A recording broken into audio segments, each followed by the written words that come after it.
So now the next piece of this is going to come when I literally give you the equation. Okay. So on this one, my vertex is going to be negative 1, 4.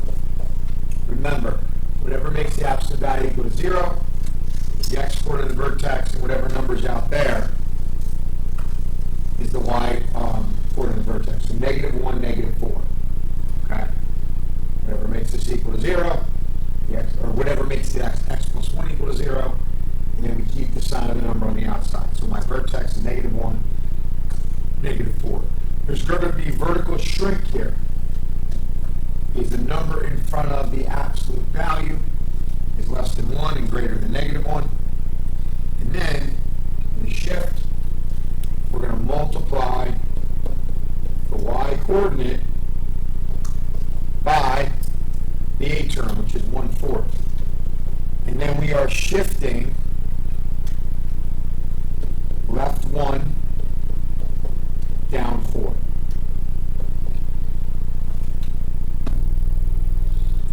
When you graph it, you can put your negative 1, negative 4, you can put that vertex point down right away. Now, my advice is this.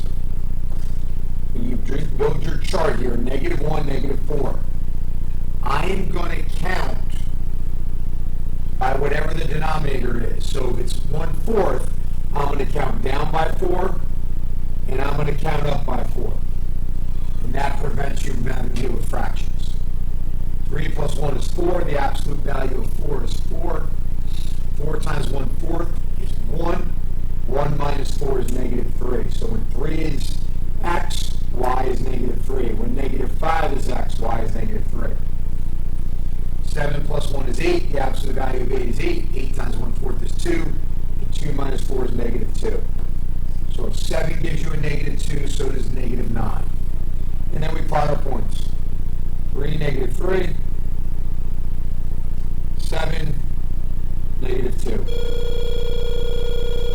Negative 5. Negative 3. Negative 9. Negative 2. And there's my graph. My second one, my vertex is 3, 9. 3 makes the absolute value equal to 0. We have the 9 up top, a positive 9. So I can take that vertex as 3, 9. My a term is either greater than 1 or less than negative 1. In this case, it's less than negative 1. So that gives me vertical stretch. And my shift, we're multiplying the y coordinate by negative 4. And then we're going right 3, up 9. To graph it, I'm going to put my XY chart here. 3 and 9 in the middle. I'm going to count down by 1 because when there's no fraction there, we just count by 1s. Down 2, 1, up 4, 5. I plot my point for vertex. 1, 2, 3, up 9. 4 minus 3 is 1. The absolute value of 1 is 1. 1 times negative 4 is negative 4. Negative 4 and 9 is 5. So 4 gives me a 5 for y. 2 gives me a 5 for y. 5 minus 3 is 2. The absolute value of 2 is 2. 2 times negative 4 is negative 8. Negative 8 plus 9 is 1. So 1, 1, and 5 are your points. Now you plot your points. 2, 5. 4, 5. 1, 1. 5, 1. And that would be your graph. So for a 3-variable matrix, I need to make a good decision. And I got to pick which letter I'm going to get rid of.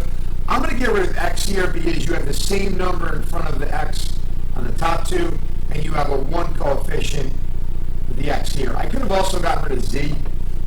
I wouldn't have gotten rid of y. I think y is the hardest thing to get rid of here. So in this case, I'm going to go 2x plus 3y minus z equals 12. 2x minus 4y plus 3z equals get rid of my x in the other two, I'm going to do 2x plus 3y minus z equals 12, and x plus 2y minus 5z equals 12.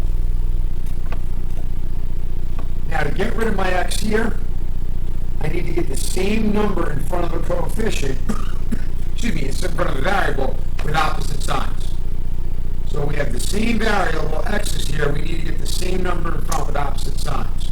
So I'm going to recopy 2x plus 3y minus z equals 12, and I'm going to distribute by a negative 1.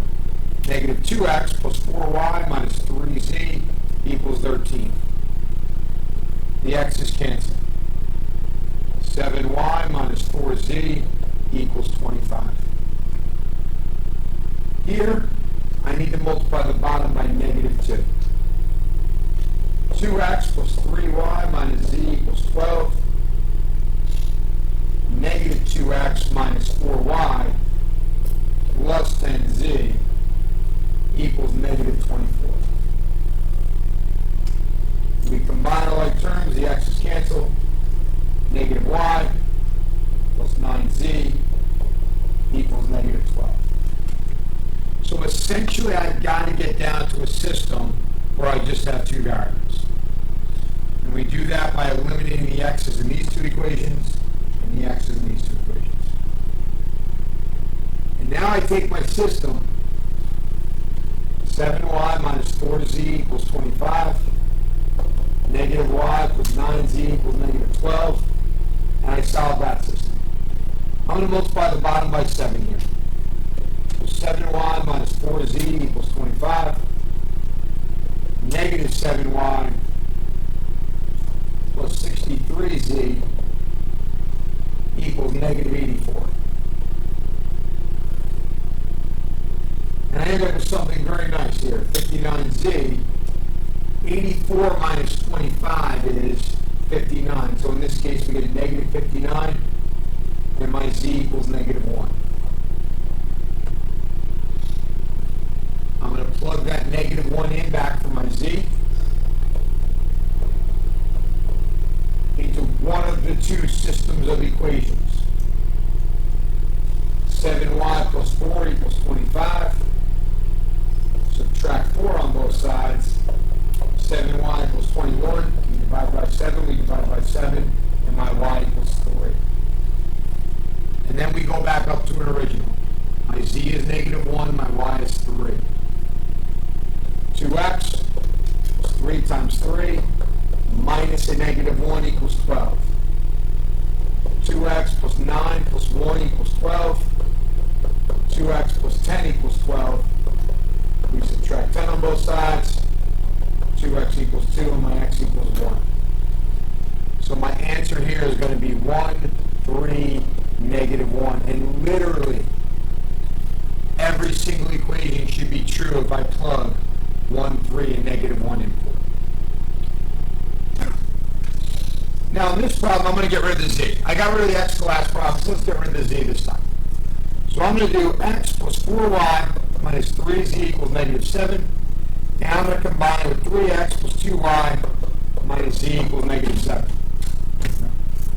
So my z's, I'm going to eliminate, and I'm picking z because it has a 1 coefficient. Now I'm going to put 2x minus 3y plus 2z equals negative 1.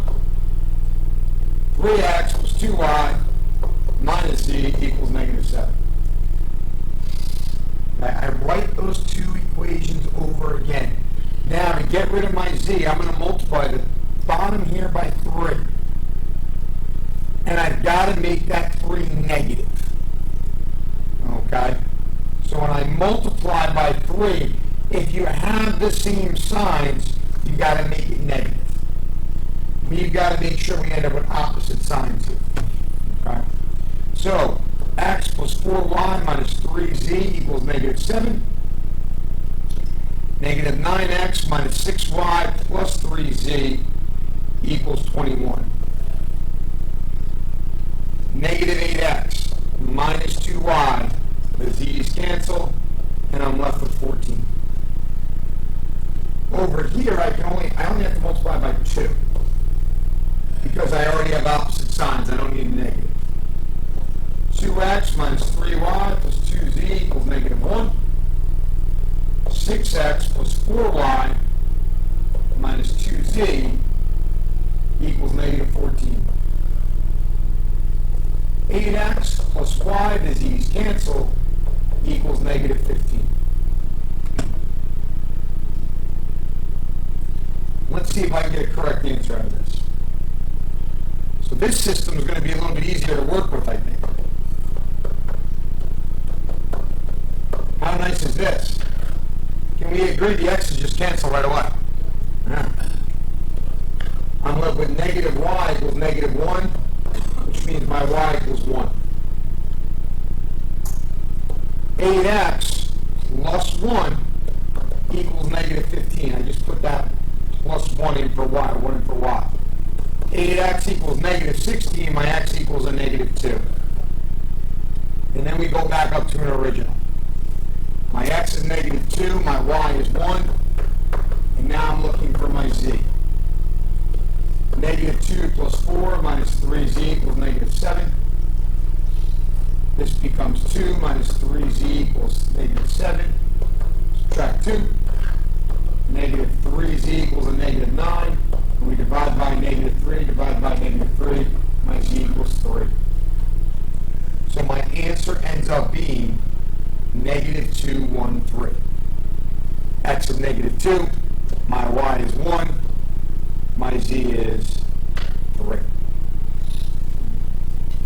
And that can be checked. You can put that point into all three problems and check your work.